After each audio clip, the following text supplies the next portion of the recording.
הניתוח הצליח, החולה מת. זה כן. הביטוי.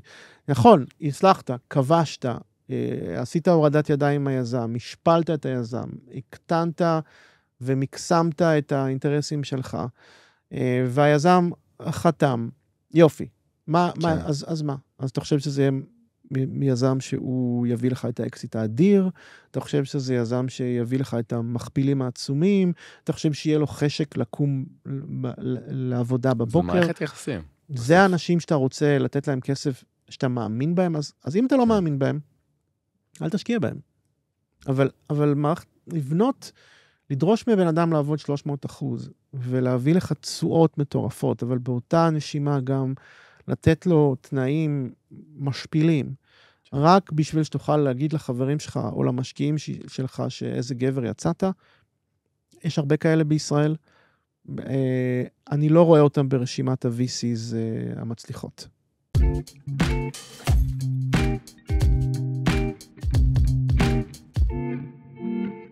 שלום לכולם, כאן דן בוזגלו והגעתם לפודקאסט סנוז. היום אנחנו בפרק ה-20 בתת הסדרה שלנו סטארט-אפ מיינדסט. בה נעסוק בנושאים כמו בניית צוותים, פיתוח אסטרטגיית מוצר, גיוס משקיעים ועוד. בפרק של היום נשוחח עם עורך הדין גיא לחמן, שותף בכיר וראש מחלקת ההייטק במשרד עורכי הדין פרל כהן. בפרק גיא ואני עסקנו בשאלה איך מקבלים טרם שיט, אבל לאו דווקא מהזווית העסקית, אלא מהזווית המשפטית. אילו סעיפים יש בו, על מה כדאי לשים תשומת לב נוספת, ממה צריך להיזהר, והכי חשוב, איך מנהלים משא ומתן על הטרם שיט בצורה מוצלחת. האזנה נעימה.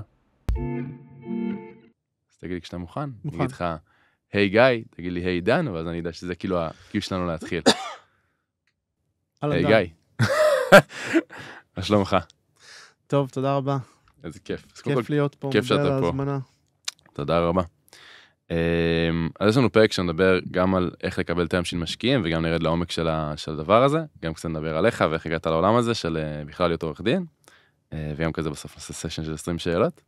אז אני אשמח שקצת לספר עליך, איך הגעת להייטק, איך הגעת בכלל לעולם של עורכות דין, עריכת דין, יש להגיד. שוב תודה על ההזמנה, מעריך את זה מאוד, לעונג רב. אני שמי גיא, אני שותף בכיר במשרד שקוראים לו פרל כהן, אחד ממשרדי עורכי הדין הגדולים בארץ היום. זה משרד שהוא בעצם מה שנקרא full service, הוא מכסה את הלקוחות שלו בכל תחומי המשפט המסחרי, העסקי, וההתמחות שלו, או עיקר ליבת הפעילות שלו, היא סביב טכנולוגיה. אנחנו גם משרד עורכי הפטנטים הכי גדול בארץ, אנחנו גם משרד אמריקאי. אני עוסק בליווי של סטארט-אפים וקרנות הון סיכון, אני עושה את זה כבר 19 שנה. הרבה. זה יותר מדי. יותר מדי. וראיתי באמת הכל כבר, אבל עדיין כל יום שאני בא לעבודה זה אירוע חדש, וזה מדהים כמה אין שבלוניות, ויש שבלוניות. אבל כל יום כאילו, זה 19 שנה שאתה עובד כעורך דין בתחום הזה? יפ, קורקט. ואיך הגעת לזה ספציפית? הכי בכנות, לפני הרבה מאוד שנים, הייתי co-founder באיזשהו סטארט-אפ, זה היה ממש בשנת 2000.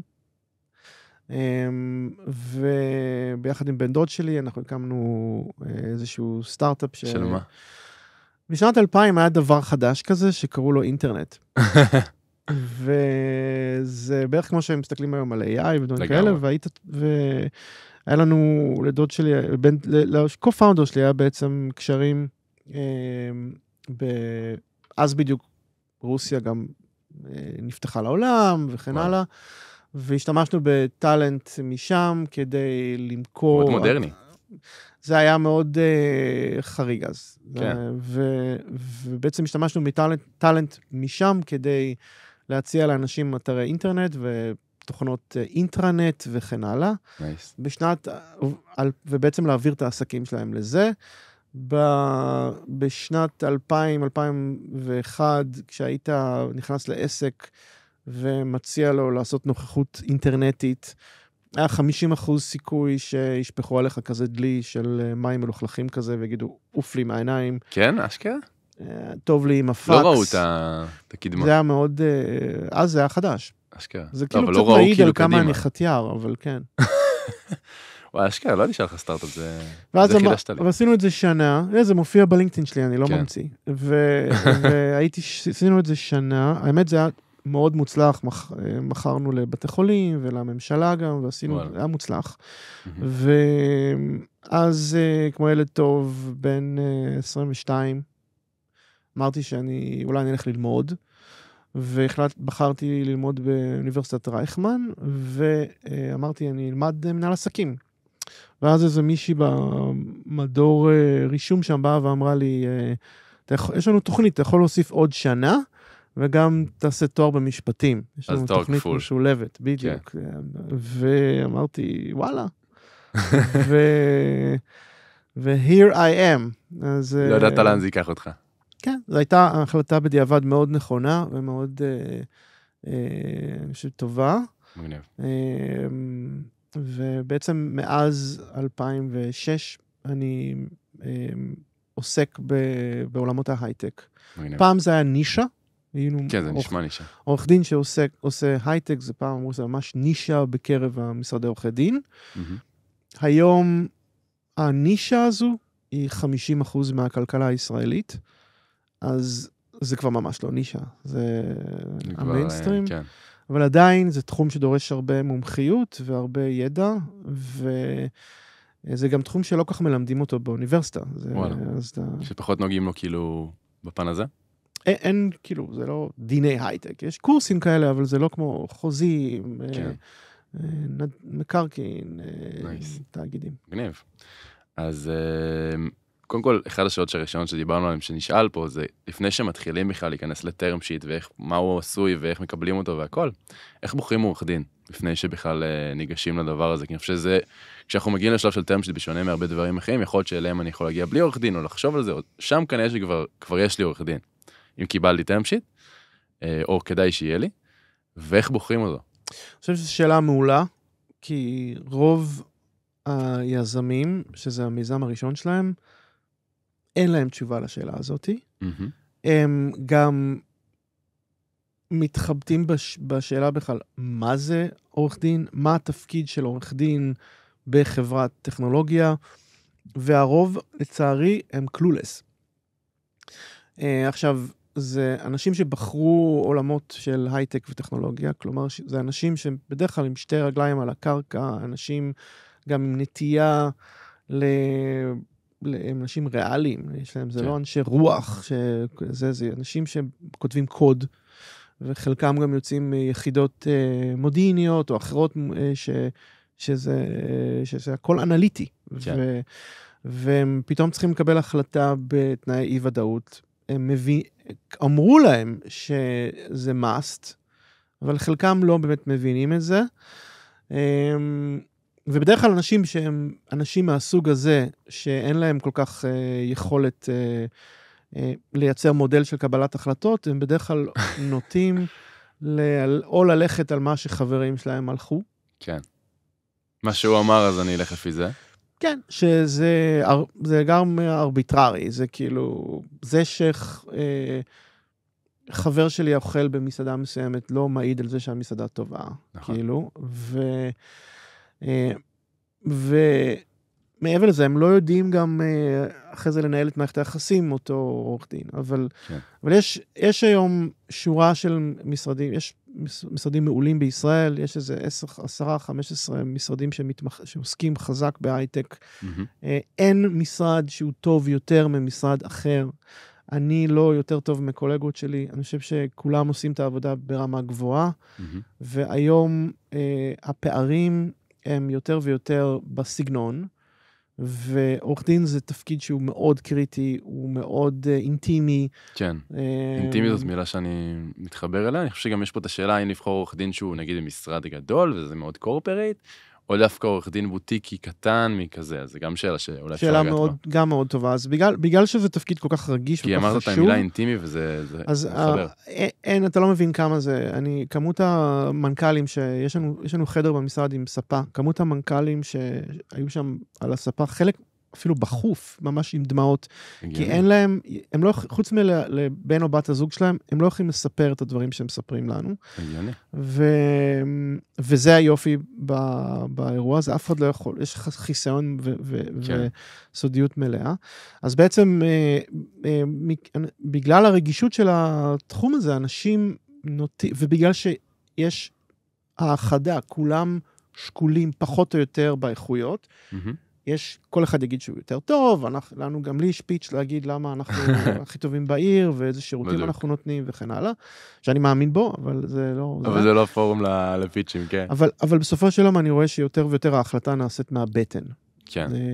ואם יש לך חיבור אישי עם הבן אדם, אתה מרגיש שזה האיש שאתה רוצה שיענה שאתה מתקשר, אז אתה הולך על זה, וזה חודד במהלך הקוביד, שלא היה לי את הקומה 53 בעזריאלי שרונה, ואת המכונת נספרסו בשביל השופוני, וכולם ישבו בבית עם שקופית בזום, והצלחנו להביא ביזנס. אנשים בחרו לעבוד בנו. כלומר, שזו ההחלטה היא כזו, ויש אנשים שאני עולה איתם לזום, או נפגש איתם בחדר, ואני יודע על ההתחלה טוב. אין סיכוי שאני אעבוד איתם, או שהם ייקחו אותי, כי זה לא... כאילו ברמה של החיבור האישי? כן, לגמרי. לא קשור למה שהם עושים. וזה אנשים מעולים, אבל אני פשוט יודע, הם יחפשו סגנון מסוים, שאני לא רוצה, או לא יכול, או לא מעוניין להיות... כן, יש מצב שכאילו אתה בתור עורך דין תגיד, אני לא רוצה לעבוד איתו, כי אני כאילו, כעורך דין לא, וואלה.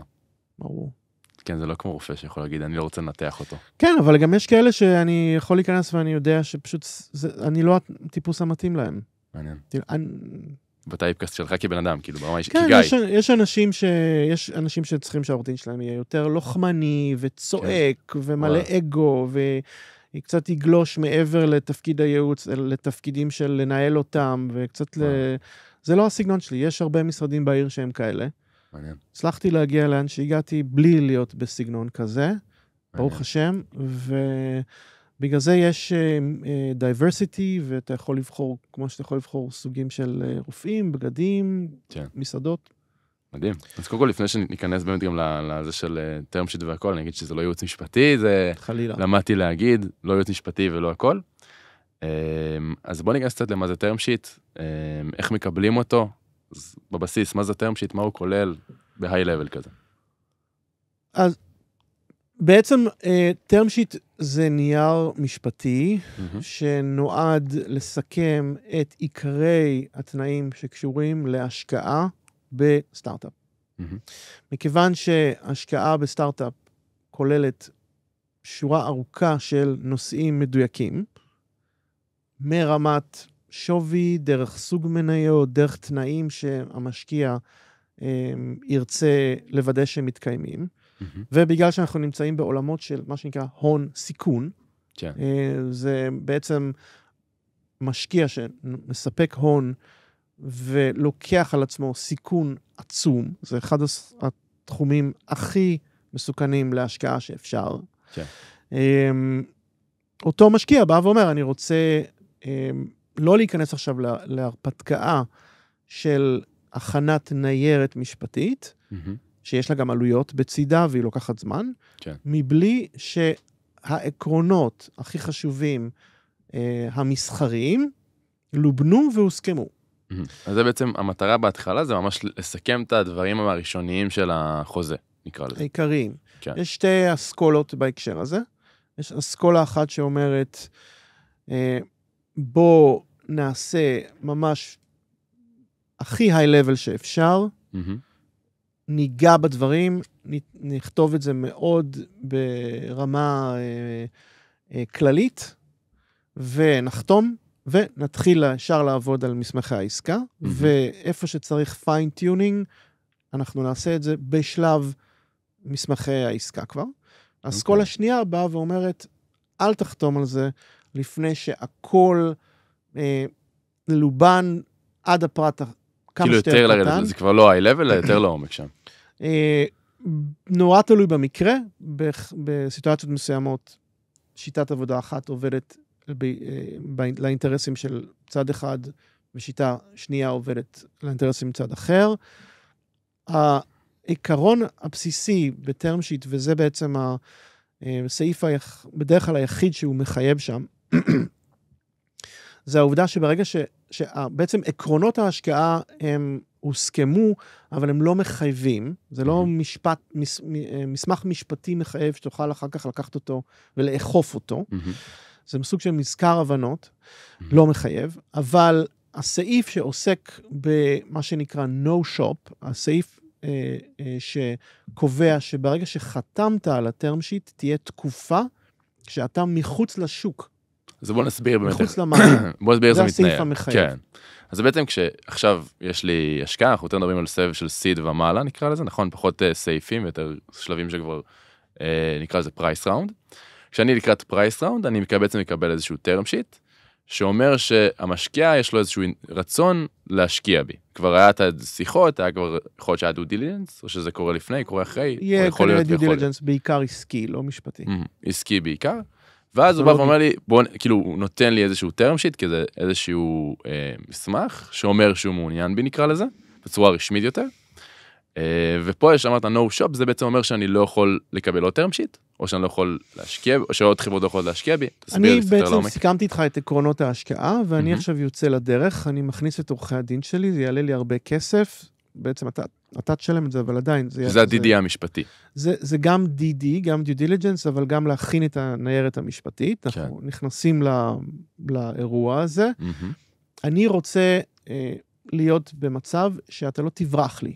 אני לא מעוניין שאני אשקיע את כל המאמצים האלה, ואתה תלך ותסגור עם מישהו אחר, או אפילו תשתמש בטרם שיט שאני נתתי לך, כדי לקבל הצעות אחרות בעיר, אולי אפילו טובות יותר.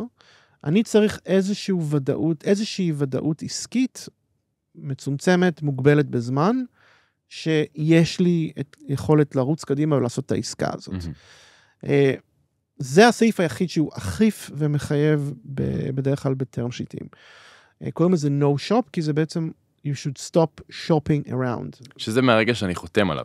אמת. ויש לי זמן עד שאני חותם עליו, שכי נגיד עכשיו נתתי לך טרם שיט, אני יכול ללכת עם הטרם שיט ולהסתובב איתו, וגיד לכולם שקיבלתי טרם שיט. הרבה עושים את זה. זה גם אסטרטגית נכון. הרבה עושים את זה, ולכן... אז כמה זמן יש לך עד שצריך לקבל החלטה לגבי הטרם שיט? אז יש קרנות הון סיכון שמכניסות מנגנון של expiration, הם כאילו באים ואומרים, אם אתה לא חותם על זה תוך 72 שעות, או אם אתה לא חותם על זה עד הראשון לחודש, זה ההצעה שלנו פגה. ברוב המוחלט של הפעמים בקריירה שלי, זה לא קורה. לא באמת קורה. אפילו אם זה מופיע שם, כן? אף אחד לא באמת מתייחס לזה. וואלה. וגם אני חושב אני גם לא... בוא נגיד שאנחנו בעולמות שכולנו באמת פועלים בתום לב, כן. ואנחנו באמת רוצים לעשות השקעה בכנות, אין פה אף אחד שמנסה לעשות מניפולציה. כן. להיכנס לשותפות ארוכת טווח, כל כך משמעותית, עם משקיע, בסיטואציה של אקדח לרקה, כן. שאם אתה לא חותם על זה עכשיו, אנחנו לא עושים ביזנס, כן. אני לא חושב שזה נכון פסיכולוגית ועסקית, זה כן. כאילו, וגם זה איזושהי הזדמנות קצת להכיר את האופי של המשקיע. שזה נראה לי, אמרת את זה ממש עכשיו, וזה נראה לי אחד הדברים הכי משמעותיים פה בכל המסמך. כל מה שנדבר עליו היום, זה גם בעיניי הרבה גם להכיר את המשקיע, להכיר מה הוא, איך הוא עובד, וגם, כאילו גם היזם, כי זה גם הזווית של המשקיע. גם היזם, איך הוא מתנהל, איך הוא עושה מסע ומתן. אני רואה במסע ומתן איזשהו מיקרו-קוסמוס למערכת היחסים העתידית שעומדת להיות. תקן אותי כמובן אם אני טועה. לחלוטין.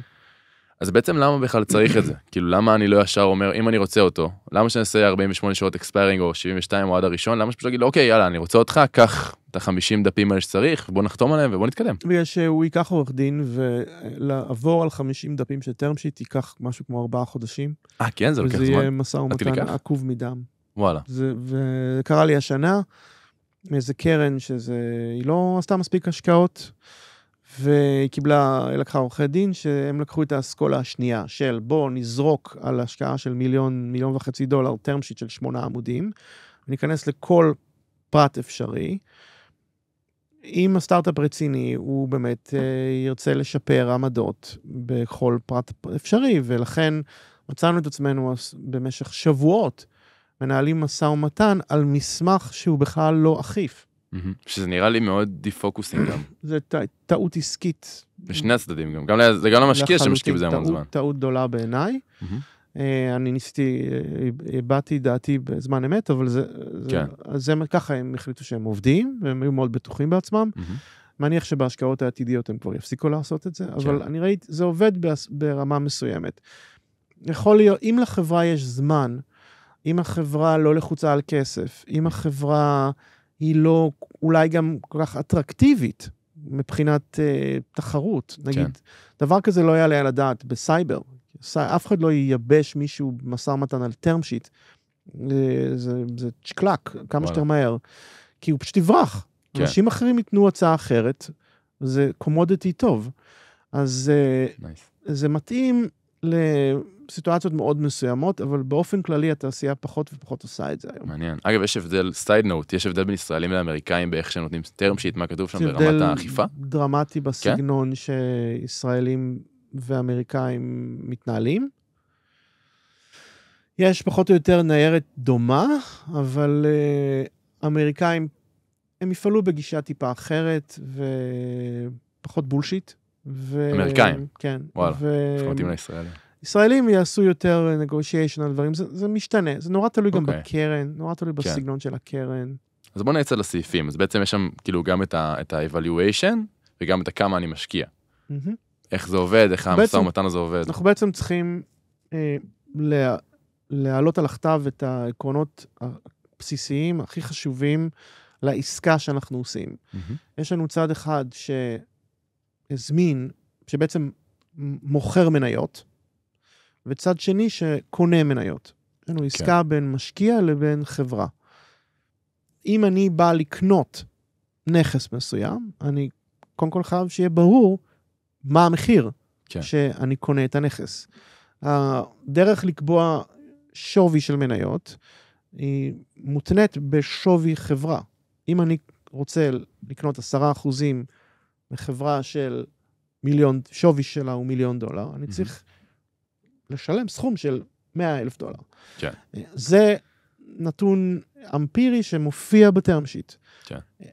בדרך כלל יש עליו דיון בעל פה, לפני שאתה מקבל טרם שיט. כלומר, אם אין הבנה על הבסיס הזה, קרנות לא יטרחו לשלוח טרם שיט.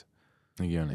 ולכן בדרך כלל זה סעיף שפחות עושים עליו תיקונים. אגב, קורה שיכולים להציע לך טרם שיט עם מחיר אחר ממה שקבעת? נגיד, אמרנו, סבבה, דיברנו בעל פה. קראו לי מקרים כאלה, זה יהיה מבאס מאוד. כן, זה קורה, שאומרים לך, תשמע, אני נגיד בא במצגת משקיע, אומר 2, 3, 5, ואומרים לי סבבה, ונותנים לי הצעה של $1,000,000. אז אתה תרים טלפון למציע, ותשאל אותו מה קרה, ואני מקווה שיש לו איזשהו הסבר. לא משהו שקורה. או זה נראה לי סטייטמנט רציני. כי לא עושים עסקים ככה כל כך. לא עושה לוגיקה לעשות... יכול להיות מצב שאני לא מדבר על זה בשיחה לפני, ואז הם פשוט אומרים להם תציעו? זה יכול לקרות? פחות בטרם שיטים, כי טרם שיטים היום אנחנו רואים בסיטואציה של סבבי השקעה, סיד, כמו שאמרת בצדק, סיד ומעלה. כן. וסבבי סיד זה סבבים שבדרך כלל הם כרוכים בהשקעה של $1,000,000 ומעלה בישראל. בארצות הברית זה עוד יותר גבוה. כשאתה משקיע שיודע לשים צ'ק של $1,000,000, אתה בדרך כלל לא אנג'ל, אתה בדרך כלל קרן, אתה בדרך כלל איזה גוף השקעה שהוא מקצועי ומתוחכם. ולכן אתה תרצה את אותו term sheet כדי לגבות ולהסכים, להגיע להבנות לגבי כל המהלך שאתה נכנס אליו. כשאתה איזשהו, נגיד אתמול קיבלתי טלפון מיזם, ששלח מה שנקרא סייף לאנג'ל, וביקש כחלק מהדיון על להשקיע בו, דובר על $150,000, והוא שלח את זה בלי רכיב שנקרא קאפ, זה בעצם בלי התקרה להמרת הסייף למניות. המשקיע בא ואמר לו, תחזיר לי את זה, הייתי רוצה שתכניס לשם קאפ. והמשקיע לא אמר איזה קאפ הוא מצפה לראות, או בוא נגיד שנמיר את זה לדיון על term sheet, המשקיע אמר, תרשום את השווי שאתה חושב שצריך לקיים את ההשקעה בו. ולא אמר כמה הוא חושב. זה סוג של דיון, לא דיון מתוחכם מדי. כן. זה גם לא דיון שכדאי לעשות אותו בכתב. עדיף להרים טלפון או להיפגש ולתפור את זה, כי זה פערים מאוד גדולים, שהתוצאה יכולה להיות קיצונית. כאילו ממש לגמור את העסקה. בדיוק, אמרתי לו, תקשיב, אם אתה תבקש 10 מיליון, זה אחלה לך, התוצאה כזאת, אבל מאוד יכול להיות שהתגובה לזה תהיה, תודה אחי, אני לא מעוניין יותר לדבר איתך, ביי, אם זה. אז, ואם תבקש 8, אז הוא יגיד לך, תקשיב, זה יותר מדי גבוה, בואו נסגור על 7. אז יש פה המון פסיכולוגיה של משא ומתן. לגמרי. ומאוד סגנון של משקיע, זה מאוד תלוי שפה, איפה התפקיד של העורך דין נכנס? כי בסוף יש פה, אני חושב שזה אולי יותר הניסיון, כי פה אתה לא יכול לבוא ולהגיד לו, תשמע, זה 7, החברה שלך היא שווה 7, ראיתי, כאילו... פה, זה בדיוק, אתה נוגע בנקודה מאוד נכונה, כי פה זה מתחבר למה שאמרנו קודם לגבי תפקיד עורך הדין. אלה הנקודות שאני יכול לתת ערך ללקוח היום, כי הן לכאורה לא משפטיות. הן נקודות עסקיות. לא, זה גם עסקי. מה השווי שנראה לך סביר? ופה גם בא הניסיון. ופה אתה מייצר כבר קטגוריה של משרדי עורכי דין, שהם עונים לצורך הזה, וזה מצטמצם לזה, באמת לכמות קטנה יותר של משרדים, כי אתה רוצה שאותו עורך דין, כשאתה שואל אותו, מה מקובל, אתה רוצה שהוא יעשה 50 כאלה בשנה, ולא אחד ברבעון. כי מישהו שעושה עסקה ברבעון, לעומת מישהו שעושה 50 עסקאות בשנה, היכולת שלו להגיד מה מקובל, פחות רואה עסקאות. ואז הייעוץ שלך כעורך דין הופך להיות ייעוץ עסקי, עם נדבכים עסקיים, וגם אסטרטגי, ופה זה הערך המוסף שאתה יכול לתת עם הוותק שלך, ועם הידע שצברת, ועם הצלקות שיש לך על הגב, והשיער הלבן, ועוד צלקות. בוא נדבר על עוד סעיף מעניין, של liquidation preferences. בעצם מה... בוא תרחיב על זה. כל תעשיית ההון סיכון מבוססת על מודל השקעה שמתגמל את המשקיע האחרון. זה מה שנקרא last in, first out.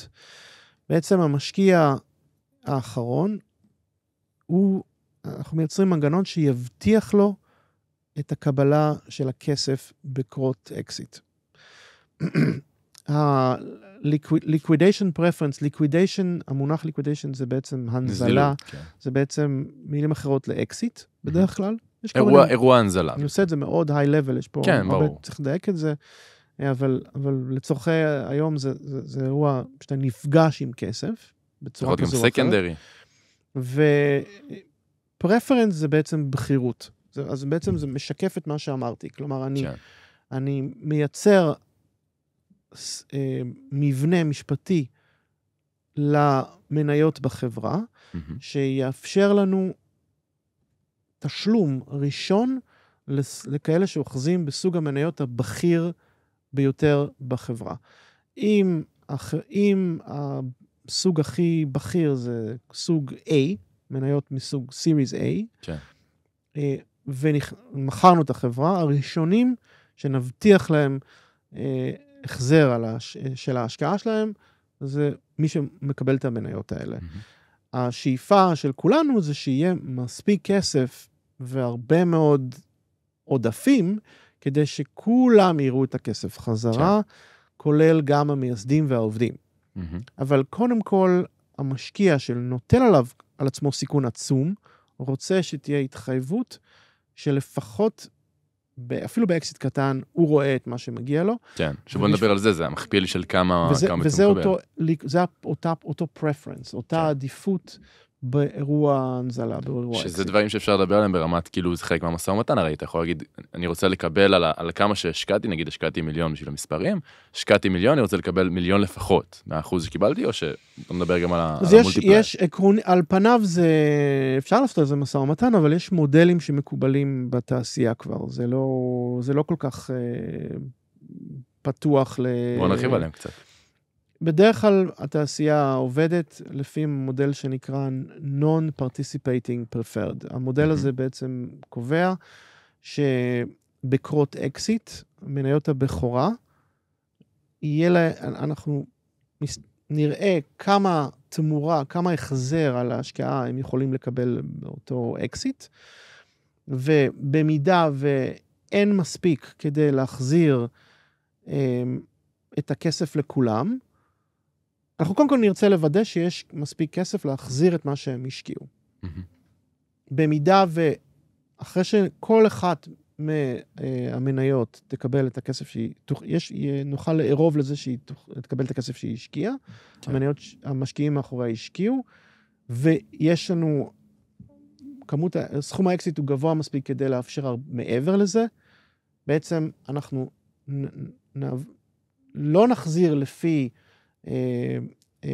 סוג המניות, אלא נחזיר לפי האחוזים של ההחזקות בחברה. בעצם, במילים אחרות, יש הבטחה לאותו משקיע שהוא לפחות יקבל את הכסף שלו חזרה. אם האקסיט גדול מספיק, ויש אפשרות להחזיר לכולם, במקום שהוא יקבל את סכום ההשקעה שלו בחזרה, הוא יקבל את האחוז שלו בחברה כפול סכום האקסיט. תן לנו דוגמה מספרית. זה ה-non-participating preferred. הוא בעצם... אתה רוצה דוגמה מספרית שככה נתחבר במספרים? דוגמה מספרית, לצורך העניין, השקעתי $1,000,000. כן. ואני מחזיק... אני מחזיק... 20%. אני מחזיק 20% בחברה. אני שווי 5. והחברה נמכרת $20 מיליון, או $10 מיליון, אוקיי? אז אם השקעתי $1 מיליון, והחברה נמכרה $10 מיליון, ההשקעה שלי הייתה $1 מיליון. זה הסתכלות אחת. אם אני מסתכל לפי האחוז שלי בחברה, 20% מתוך $10 מיליון, יקנו לי $2 מיליון. כלומר, עדיף לי כמשקיע לקבל חזרה את האחוז שלי, ולא את סכום ההשקעה שלי.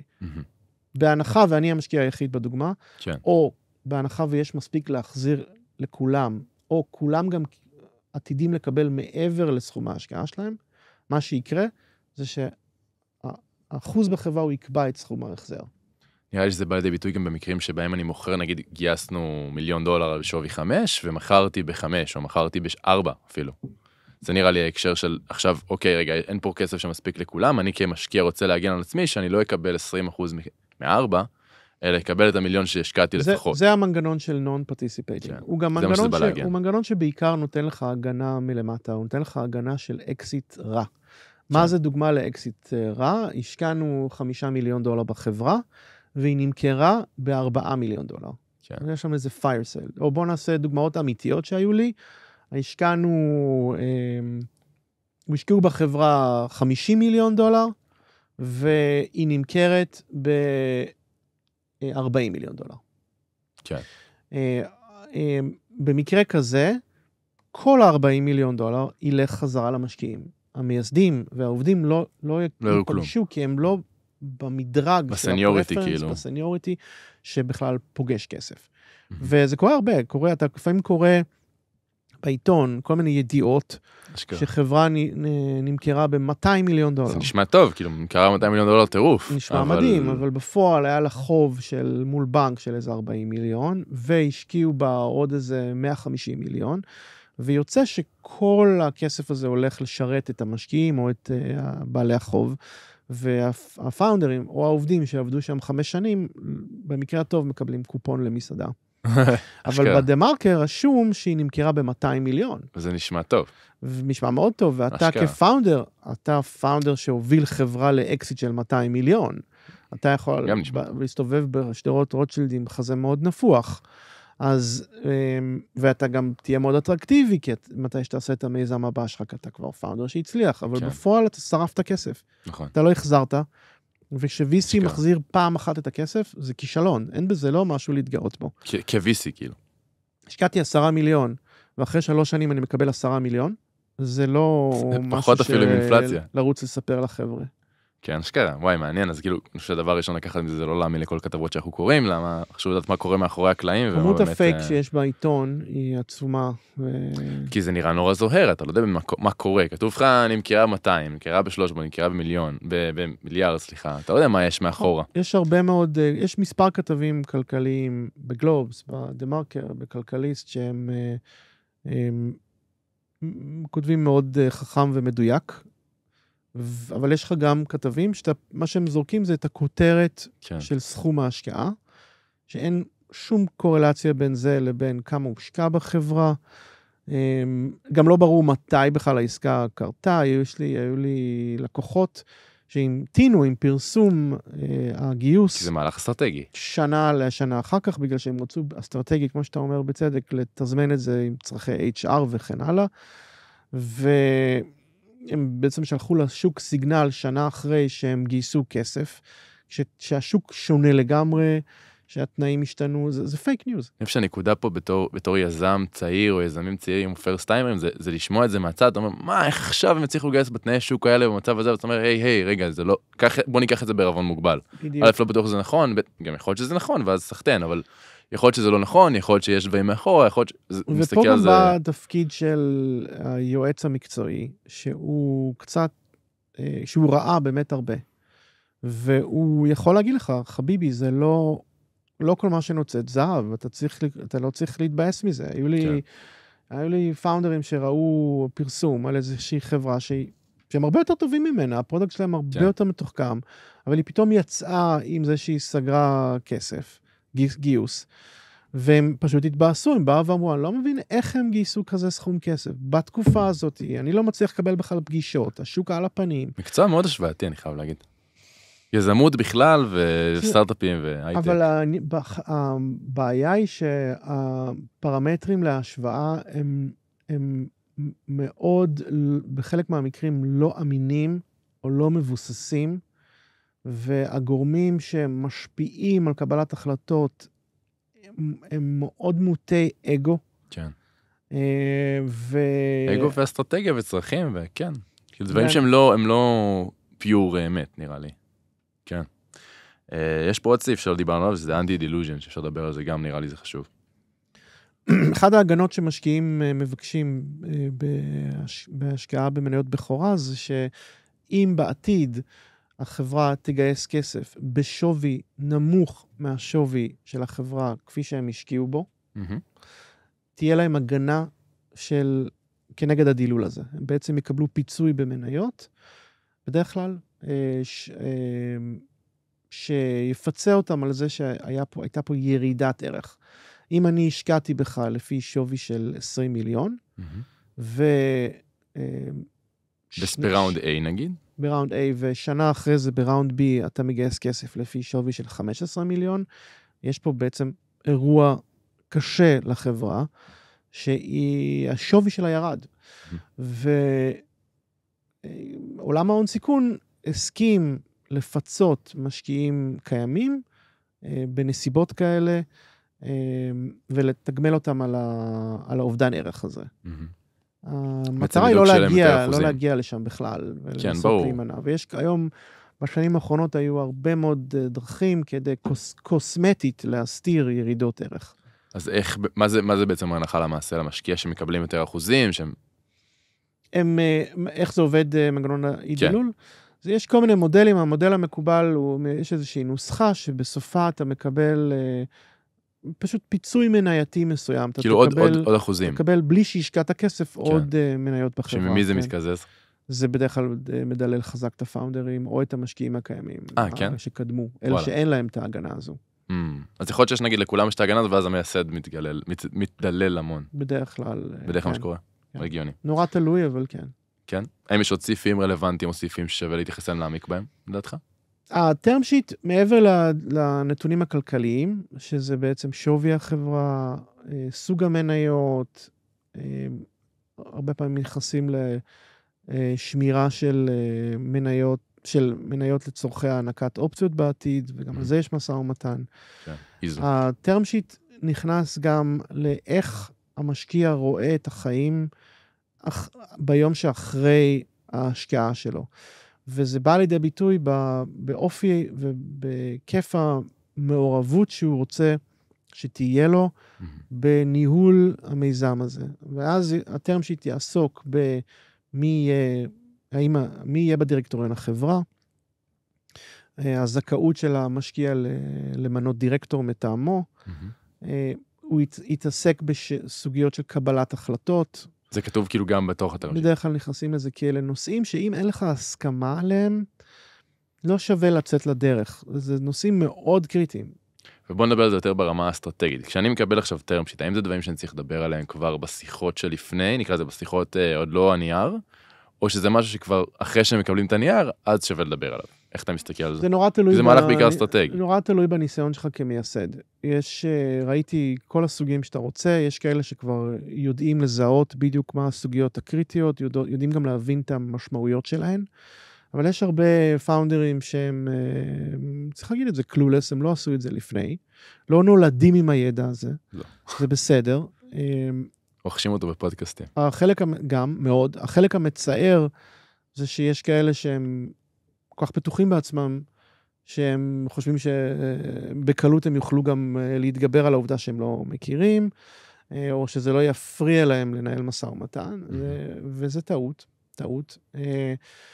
צריך קצת צניעות בחיים, זה לא, אף אחד לא, צניעות לא הרסה לאף אחד, שום דבר אי פעם. ויש נושאים קריטיים שאני לא הייתי, אין טעם לשלוח טרם שיט אם אין הסכמה עליהם. וואלה.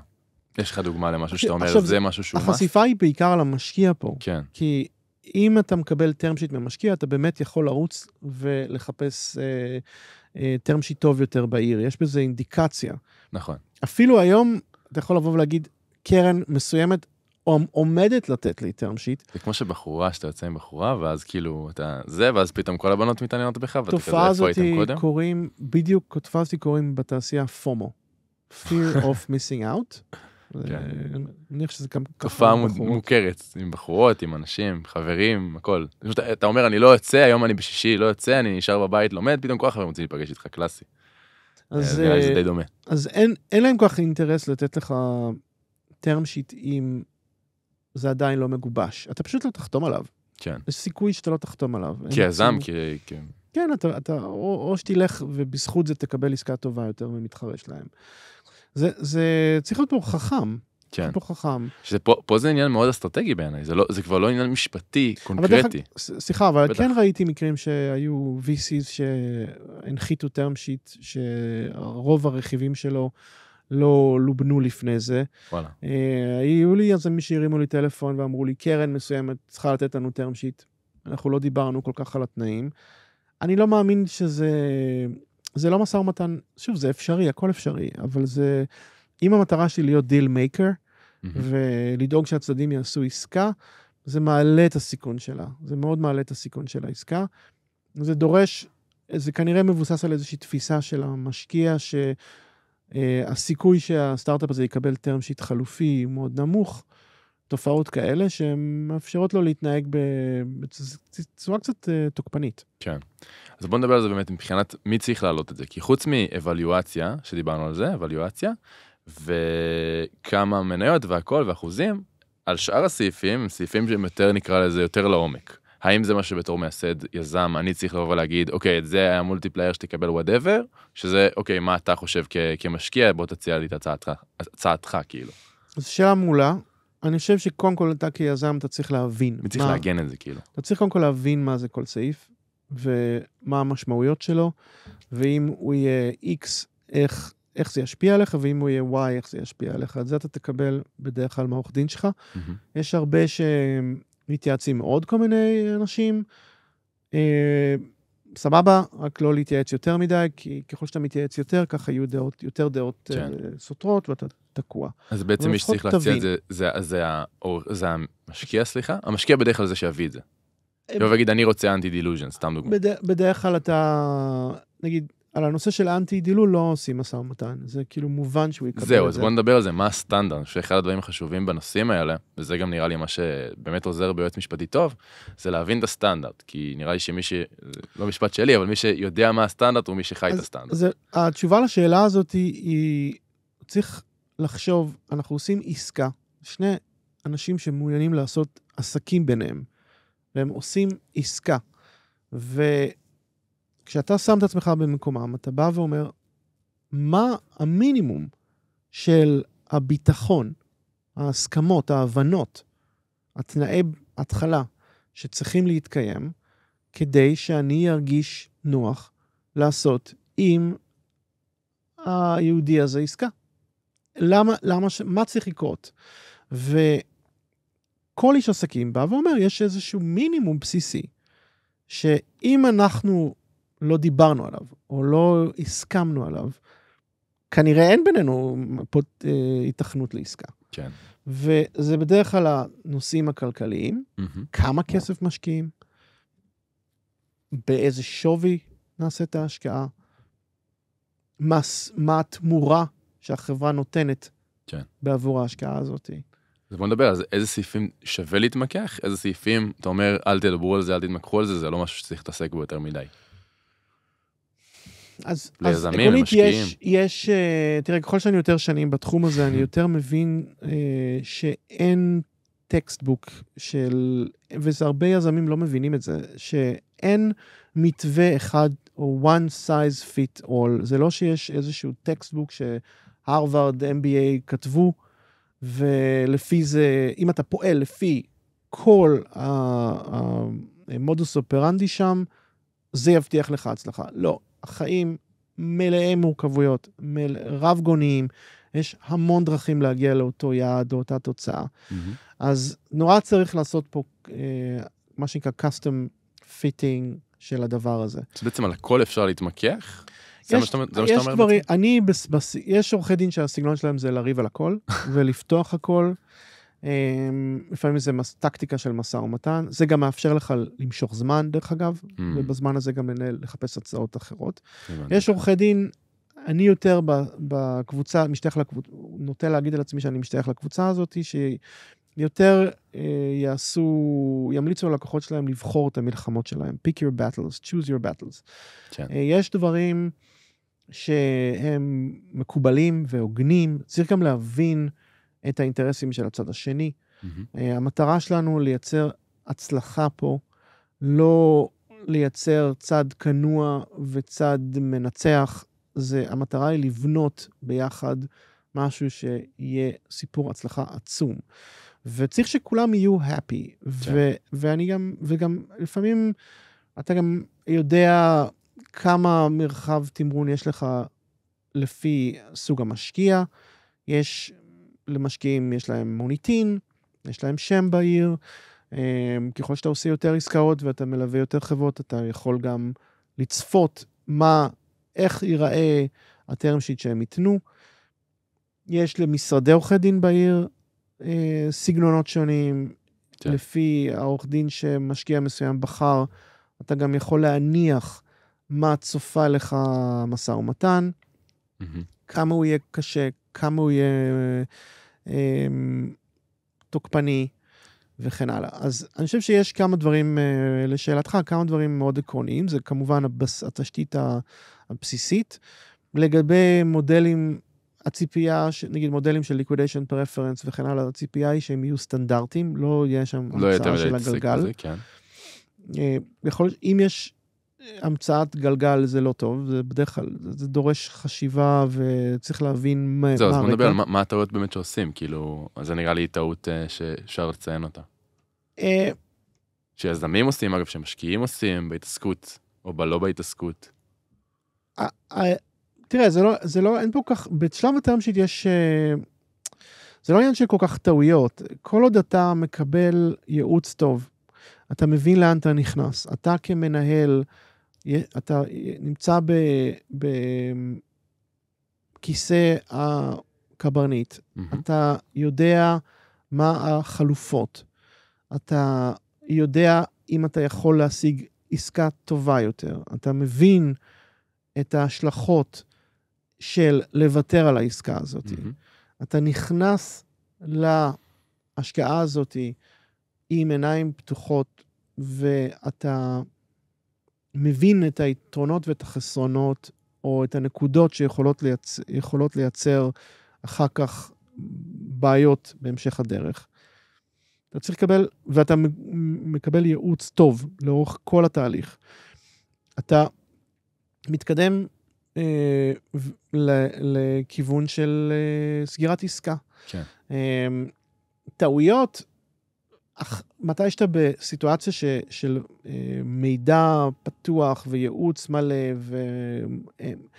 והם טעויות שקשה, נורא קל לצבוע משהו כטעות, אבל זה בעיקר חוכמת בדיעבד. טעות שהסכמתם לכזו ולואציה. הייתם צריכים להסכים ליותר, טעיתם, טעות. טעות שנתתם כזה סוג מניות, טעות שהסכמתם לתת לו 2 דירקטורים ולא דירקטור אחד.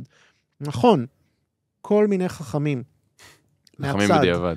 שהם לא היו בכיסא הקברניט, ונורא קל להם לייעץ, ולבוא ולהגיד, כן, אתה היית צריך לנהל את העסק שלך אחרת, הם יודעים יותר טוב, יש לצערי הרבה כאלה בישראל. כן. נורא קל להם לייעץ, זה טעות, זה לא טעות, זה שחור, זה לבן. בוא שתשב בכיסא מקבל ההחלטות ברגע האמת, ואז נראה אם זה טעות. אם אותו מקבל החלטות היה well-informed, well-educated, והבין לאן הוא נכנס, הנחת המוצא היא שהוא קיבל את ההחלטה העסקית הנכונה ביותר, והחלופה הייתה או לסגור את החברה, או לקחת סיכון מוגבר של להפיל את העסקה. אז שאתה מקבל החלטה מושכלת ומתוחכמת, אני לא מאמין בכל אלה שיגידו בדיעבד זה הייתה טעות. יכול להיות שבדיעבד זה יתברר כטעות, אבל כן, אני יכול להבין מה אתה אומר. זה עסקים, ככה זה עסקים. אנחנו לציון, ורציתי לשאול אותך שאלה האחרונה בנושא הזה. מתי נגיד לא על term sheet באופן כאילו, אוקיי, זה נורת הזרה, בתור יזם, בתור משקיע. היו לי מקרים כאלה, לא הרבה מקרים כאלה. אפילו אתה כעורך דין, תקשיב, תגיד על זה לא, זה קיצוני. היה לי לפני איזה חודשיים, לא term sheet, אבל איזשהו הסכם, שאיזו קרן שלחה ללקוחה שלי, שאני חייב להגיד שאני באמת ראיתי הרבה דברים, זה היה כל כך דרקוני, וכל כך אלים, שכאילו אתה באמת מנסה להבין, מה יוצא למשקיע מלהתנהל ככה? מה יוצא? מה היה שם שככה אמרת? היה שם איזו התחייבות שהמייסדים יכפיפו את המניות שלהם למנגנון repurchase, מנגנון הבשלה של 6 שנים. לא ראיתי דבר כזה בחיי, לא נתפס. וגם בקונטקסט של השקעת סייף, וגם בהשקעה של כולה $100-200 אלף, זה דברים שלא עושים בתעשייה. עכשיו, יכול להיות שיש במדינה הזאת כל מיני אנשים שמתעוררים בבוקר, והם בטוחים שהם חכמים יותר מכולם. הם פשוט בטוחים שהם יותר חכמים. הם יותר חכמים מתעשייה ש50 שנה עובדת, של מיליארדים על מיליארדים של דולרים, מודלים שעבדו לפיהם בישראל ובחול, אבל הם מתעוררים בבוקר, ביטחון עצמי, ובטוחים שהם צריכים לשנות את השיטה, כי הם ישיגו את הדבר הכי טוב. כן. עכשיו, זה בבחינת, בכביש תהיה חכם, אל תהיה צודק, או משפטים כמו, אל תשפוך את הקערה עם התינוק, את המים עם התינוק. הרעיון הוא, הניתוח הצליח החולמת. זה הביטוי. נכון, הצלחת, כבשת, עשית הורדת ידיים עם היזם, השפלת את היזם, הקטנת ומקסמת את האינטרסים שלך, והיזם חתם. יופי. אז מה? אז אתה חושב שזה יזם שהוא יביא לך את האקסיט האדיר? אתה חושב שזה יזם שיביא לך את המכפילים העצומים?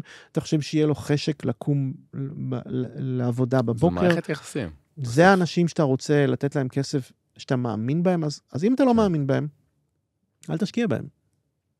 אבל לבנות, לדרוש מבן אדם לעבוד 300%, ולהביא לך תשואות מטורפות, אבל באותה נשימה גם לתת לו תנאים משפילים, רק בשביל שתוכל להגיד לחברים שלך, או למשקיעים שלך, שאיזה גבר יצאת, יש הרבה כאלה בישראל, אני לא רואה אותם ברשימת ה-VCs המצליחות.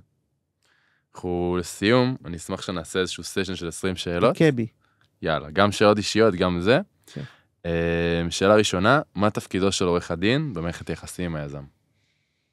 מבחינתך. מנווט, מנחה, לא מנהל, מישהו ששם את תמרורי ההזהרה, ומוודא שהלקוח שלו מודע למעשיו, מבין את המשמעויות, אבל גם מקבל את אפשרות שהלקוח יגיד תודה, שמעתי, אני בוחר שלא להקשיב, או תודה, שמעתי, אני מעדיף מתווה אחר. אבל התפקיד הוא להטריע וללמד ולהנחות, לא לנהל את הלקוח. מה עושה עורך דין לעורך דין ששווה לעבוד איתו? מה עושה עורך דין מה עושה עורך דין לאחד ששווה לעבוד איתו? אחד הוא מקצועיות, 2, וזה לא לפי סדר חשיבות, 2, מנץ' בעיניי, בן אדם שנעים לעבוד איתו, בן אדם שהוא שחקן נשמה, בן אדם שאתה יודע שהוא יהיה שם כמה שאתה צריך, אפילו אם אתה לא דיברת איתו 3 חודשים, ברגע שאתה צריך אותו, הוא יענה לך בכל טיים זון, בכל שעה. מישהו שיש לו שם טוב, ושהוא אמין, אתה בוטח בו, ואתה שם הרבה מאוד בידיים שלו. האם אמרת פעם ליזם? לא, אל תחתום על זה. כאילו, ברמה של, כאילו, לא נקודה, אל תחתום על זה. מספר מצומצם של פעמים. אני תמיד בסגנון שלי אנסה לייצר עסקה, לשפר את התנאים, לשנות את התנאים, להגיע לאיזשהו הבנות שכן יאפשרו לעשות את זה, אבל לפעמים זה פשוט בלתי אפשרי. לפעמים או תנאי ההתחלה הם כל כך גרועים, כן. או המשא ומתן מתנהל כל כך רע. שאני, מבחינת האחריות המקצועית שלי, ומבחינת האינטגריטי, כן. אני אעץ ללקוח שלא כדאי לו לעשות את זה. אני לא מפחד לעשות את זה, למרות שאני גם עלול להיפגע מזה. כן. מה היה החלום שלך כילד? וואי, אני חושב שהיו לי הרבה חלומות. אולי להיות נהג של משאית זבל, משהו כזה. ראיתי את זה מהחלום. אתה לא ראשון שאומר לי להיות נהג, אתה יודע? אולי להקים מסעדה. וואלה. לא חלמתי להיות עורך דין, ובשונה ממך לא גדלתי משפחה של עורכי דין. כן, אצלי כולם עורכי דין. מה החלום הבא שלך היום? למצוא איזון בחיים. איזון, איזו בחינה? איזון, יש לי החיים שלי מאוד... עבודה וחיים? זה לא רק work-life balance, זה גם work-work balance, זה גם life-life balance. אני חושב שזה מה שנקרא play hard, work hard, play hard. אתה צריך לדעת גם למצוא את המקומות בחיים שיאזנו אותך, שיעשו לך את הקיול. מה הכי מאתגר בעבודה עם יזמים? זו שאלה שהייתי עונה עליה אחרת בתקופות אחרות. היום אנחנו פתאום נמצאים בסיטואציה שאנחנו מתמודדים מול ChatGPT, שיזמים חושבים שהם יכולים להתייעץ איתו, ועל בסיס זה לקבל החלטות, טרגי. אנשים חושבים שעל בסיס מידע נגיש באינטרנט, הם יקבלו החלטות דרמטיות לגבי העסק שלהם. זה מאתגר. במקביל, יש הרבה יתרונות לעבוד איתם, והנאה. מה הדבר הכי מאתגר בלעבוד עם משקיעים? אם זה ChatGPT, אז מה זה משקיעים? משקיעים חושבים מאוד אחרת, יש להם תפיסה אחרת, זה נורא תלוי סוג המשקיע, וכמה הוא משקיע, ואיפה הוא משקיע, ולמה הוא משקיע, זה בדרך כלל אינטנסיבי מאוד, אם אתה עובד עם קרנות גדולות, זה אינטנסיבי, זה בעצם drop everything, אתה רק ממוקד בזה. מה החג האהוב עליך? החג האהוב עליי... זה תקופת החגים כבר, תכף. נראה לי מה החג האהוב עליי? התקלתי אותך, לא מבין שזו הייתה התקלה, איזה חג אתה הכי אוהב? אני רוצה לחשוב, ואני מחבב את כל החגים. כיפור. זה בדרך כלל מקפיץ אותי לעולמות של אוכל, אז אתה מנסה לייצר קשר. פסח ראש השנה? בין כאילו איפה אתה עושה זה. אני חושב שהתקופה של חגי תשרי היא כיפית, כי יש חופשה ארוכה בדרך כלל, אז יש לך יותר זמן עם המשפחה שלך. נייס. מה הדבר הראשון שאתה בודק כעורך דין, כשאתה מקבל טרם שיט? את השם שלכם. מי עורכי הדין שמולי. וואלה. למה? כי זה מאוד ישפיע על איך העסקה הזאת תיראה. וואלה. האם לדעתך יש מנצח ומפסיד במשא ומתן? לגמרי. כן? זה לא טוב, אבל זה קורה כל הזמן. וואלה. ומה אתה הכי גאה בעצמך? אני חושב שאני יחסית הגעתי רחוק בזכות עצמי, ועם שתי הידיים שלי והרבה עבודה קשה וחרוצה.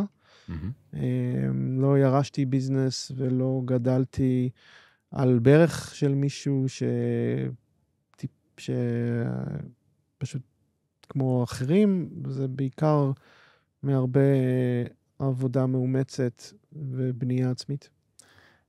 מה הכי חשוב בזוגיות? כנות? נייס. מה הכי חשוב במשקיע? כנות? זה גם כנות, אבל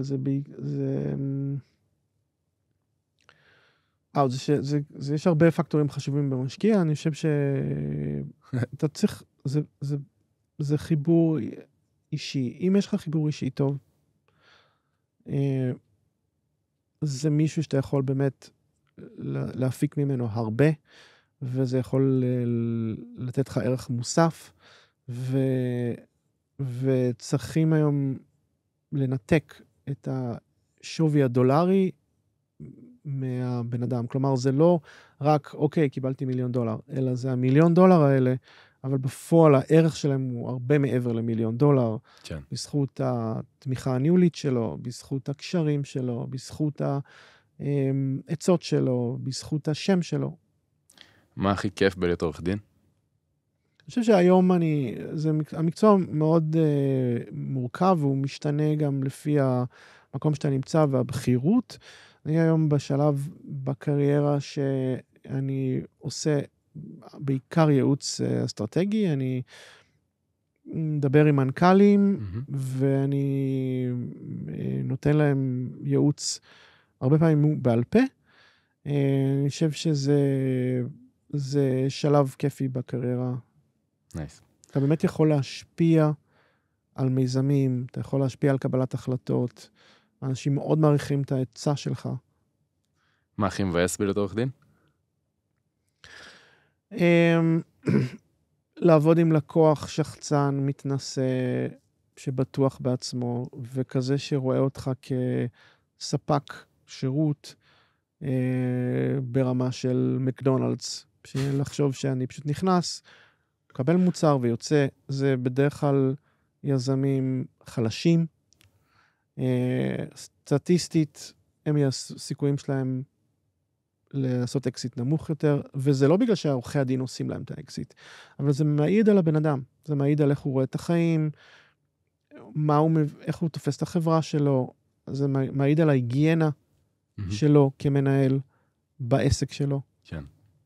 מה הייתה העסקה הכי ארוכה שנסגרה? כמה זמן לקח הכי הרבה זמן שככה לסגור עסקה בזה, ובסוף נסגרה? היו לי כמה עסקאות, זה בדרך כלל עסקאות M&A, רכישה, אקסיט, שהן יכולות להיות ארוכות מאוד. כמה שנים כאילו? לא כמה שנים. לא כמה שנים. שנים זה עסקה מאוד מאוד משמעותית.